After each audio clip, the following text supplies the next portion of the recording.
حضرت ابی بن کعب رضی اللہ عنہ بیان کرتے ہیں، جب رات کا 1/3 حصہ گزر جاتا تو نبی اکرم صلی اللہ علیہ وآلہ وسلم کھڑے ہوتے ہوئے فرماتے، اے لوگو، اللہ تعالیٰ کو یاد کرو، قیامت آنے والی ہے، اس سے پہلے دوسرا جھٹکا ہوگا، موت اپنی ہولناکیوں سمیت آ رہی ہے۔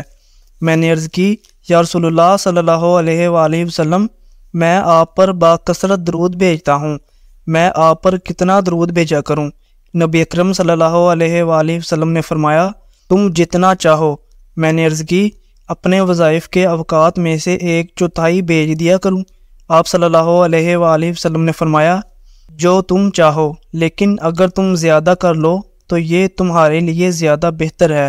میں نے عرض کی، میں اپنے وظائف کا نصف کر لوں؟ آپ صلی اللہ علیہ وآلہ وسلم نے فرمایا، جو تم چاہو، اگر تم اور زیادہ کر لو تو یہ تمہارے لیے زیادہ بہتر ہے۔ میں نے عرض کی، 2/3 کر لوں؟ آپ صلی اللہ علیہ وآلہ وسلم نے فرمایا، جو تم چاہو، لیکن اگر تم زیادہ کر لو تو یہ تمہارے لیے زیادہ بہتر ہے۔ میں نے عرض کی، پھر میں اپنے تمام وقت میں آپ صلی اللہ علیہ وآلہ وسلم پر درود بھیجتا رہوں گا۔